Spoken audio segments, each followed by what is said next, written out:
Hello बच्चों, आज हम इकोनॉमिक्स के लेसन सेकंड के कुछ अति लघु और लघु प्रश्न आपको बताएंगे और आप वीडियो को शुरू से लेके अंत तक देखते जाइएगा। और अगर मेरा चैनल अभी तक सब्सक्राइब नहीं किया है तो सब्सक्राइब कर दें और बेल आइकन को प्रेस कर दें। लेसन 2 उपभोक्ता का व्यवहार है, जिसके MCQ के क्वेश्चन हम आपको शॉर्ट वीडियोस में बता चुके हैं।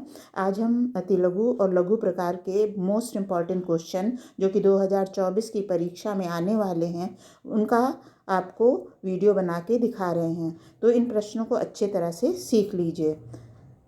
ये लेसन है उपभोक्ता संतुलन, और उपभोक्ता संतुलन में आपको अति लघु प्रकार के प्रश्न जो पिछले कई वर्षों से रिपीट हो रहे हैं वो बताए जा रहे हैं। तो इसमें जो रिपीट होने वाला पहला प्रश्न है वो है, अर्थशास्त्र में तुष्टि गुण से क्या तात्पर्य है, या समझाइए इसको।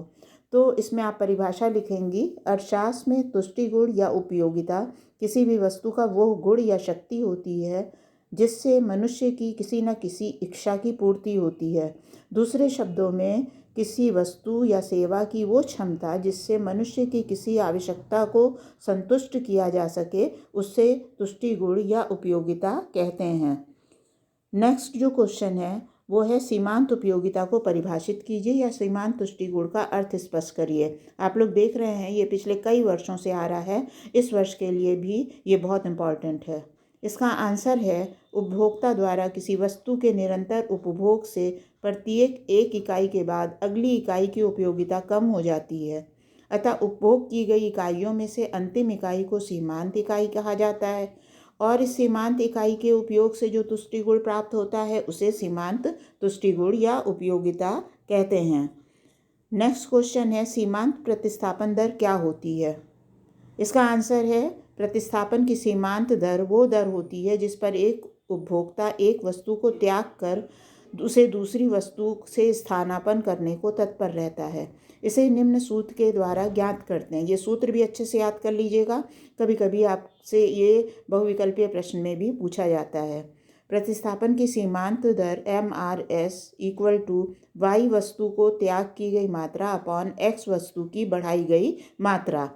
दो वस्तुएं हैं जैसे X और Y, तो हम Y वस्तु को त्यागते हैं और X वस्तु को बढ़ाने के लिए तत्पर रहते हैं। इसी के अनुपात को हम प्रतिस्थापन की सीमांत दर कहते हैं। ये तटस्थता वक्र के ढलाव को भी प्रदर्शित करता है। नेक्स्ट क्वेश्चन है, उदासीनता वक्र की सहायता से उपभोक्ता संतुलन की स्थिति को समझाइए। तो इसका आंसर है, तटस्थता वक्र। ये लघु प्रकार का प्रश्न है।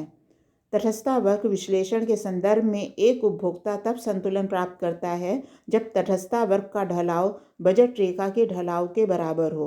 इसे निम्न प्रकार से दर्शाया जा सकता है, प्रतिस्थापन की सीमांत दर MRS XY, जो कि X और Y दोनों वस्तुएं हैं, वस्तु X की कीमत अपॉन वस्तु Y की कीमत।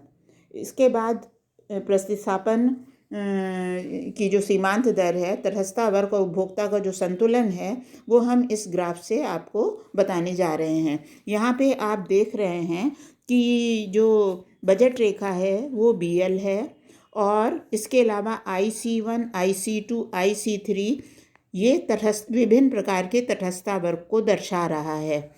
उपभोक्ता E बिंदु पर संतुलन पे होगा, क्योंकि यहाँ पे बजट रेखा और तटस्थता वक्र एक दूसरे को E पे स्पर्श कर रहे हैं। यहाँ पे देखिए आप, बजट रेखा जो है तटस्थता वक्र IC2 को स्पर्श कर रही है ना। और उसके बाद देखिए कि IC1 पे भी आप दो बिंदु ऐसे देख रही हैं जो कि बजट रेखा को काट रहे हैं, A बिंदु, स्मॉल a और स्मॉल b। तो ये बिंदु जो है वो इस पे उपभोक्ता संतुलन में नहीं है, क्योंकि ये नीचे वाले अंद्यमान वक्र पे स्थित है, अतः ये निम्न स्तरीय है। इसके बाद उपभोक्ता संतुलन के लिए कुछ शर्तें होती हैं, और वो शर्त ये है कि MRS यानी सीमांत प्रतिस्थापन दर दो वस्तु XY का होता है। वस्तु X की कीमत बटे वस्तु Y की कीमत PX अपॉन PY। दूसरा शर्त है कि तटस्थता वक्र संतुलन की स्थिति में मूल बिंदु की ओर उन्नतोदर होना चाहिए। तो तो बच्चों, आज हमने जो आपको ये उपभोक्ता संतुलन के अति लघु और लघु प्रश्न बताए हैं, इन प्रश्नों को अच्छी तरह से याद कर लीजिएगा। अगर मेरा चैनल अभी तक सब्सक्राइब नहीं किया है, सब्सक्राइब कर लीजिए और बेल आइकन पर प्रेस कर दीजिए। आगे हम अन्य लेसन के वीडियो इसी तरह से अपलोड करते रहेंगे और अपलोड करने की सूचना आपको मिलती रहे, इसलिए चैनल सब्सक्राइब ज़रूर कर दीजिएगा।